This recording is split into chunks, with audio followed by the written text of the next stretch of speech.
Alright guys, how's it going, Eastbayanglers?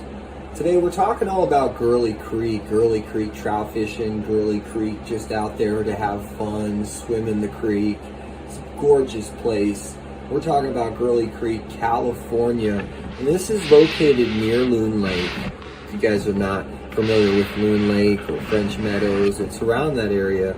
If you're not familiar with that, it's above Union Valley.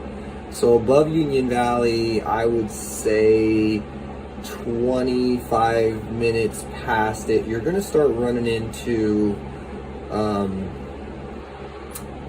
this area, the Girley Creek area. And it's known for having a lot of rainbow trout and the occasional brown trout coming out of there.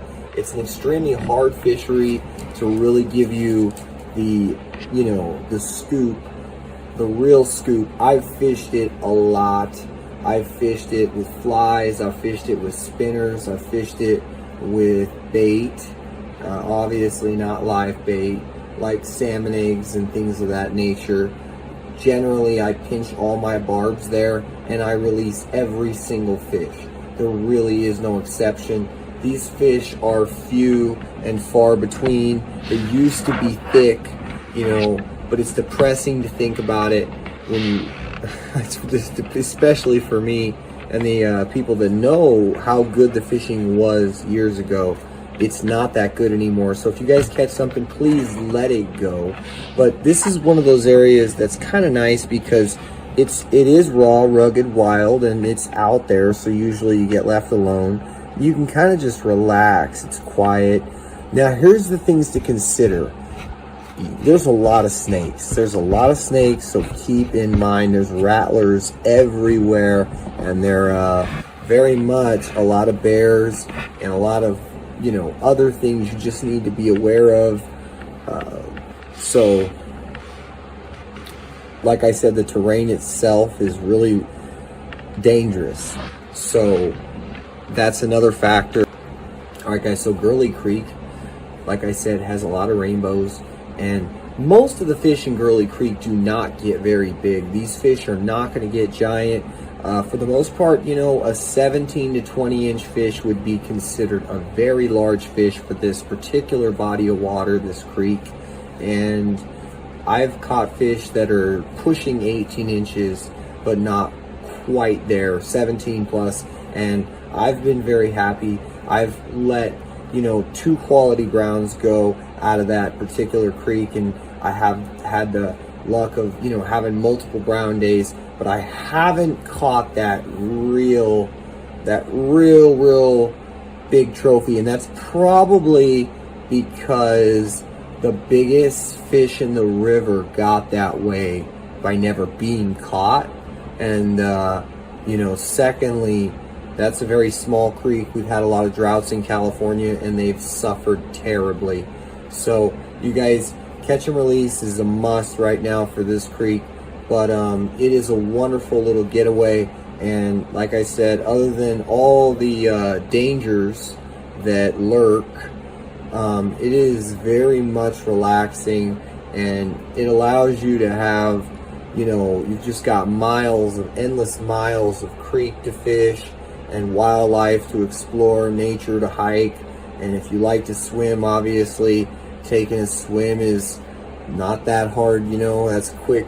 There's just so many things you can do. It's just a wonderland of nature up there at Girley Creek. So if you haven't been up there, you should probably check it out. One thing I do want to mention is,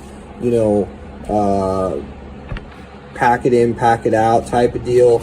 Everybody at Girley Creek, one thing that you got to watch out for, is just don't leave the trash, and don't bring any, if you're camping there, don't leave any food in the tent. There are just too many bears. And as far as camping, there's a lot of free camping along Girley Creek, so if you're going to go there camping, that's a really good option. If you guys are going to go and you're actually going to trout fish, I would recommend you throw spinners, spoons, really small, 1/16 ounce, 1/8 ounce, gold, silver. Start there. And then if you like to fly fish, go with black and go with the olive green. Start there. And one of the things I love about this creek is the water itself is just, it's so, oh, it's clean, it's clear, it's fresh, it's crisp. It's kind of got this, it's obviously really cold, but it's just, it has this element to it that really, and it's one of my favorite creeks in California, next to the Carson River and the Hope Valley. So I thought I'd share it with you guys today, let you guys know a little bit about it, kind of give you a little rundown of what you need to know when you go there. And we've covered, you know, what you want to fish with. We've covered the camping, that there is developed camping as well as free camping.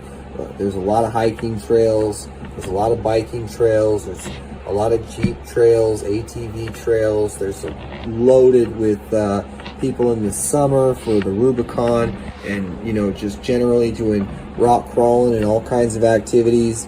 And I just love it, so I think you guys would too, as long as you don't forget to bring your bug spray. It's going to get crazy out there at night. The closer you are to the, really, you're around the creek no matter what, so the amount of bugs you're going to get, especially in the summer, is going to be insane. Have a lot of bug spray with you. You'll be happy you did. I hope this video helps, guys. Stay tuned for more.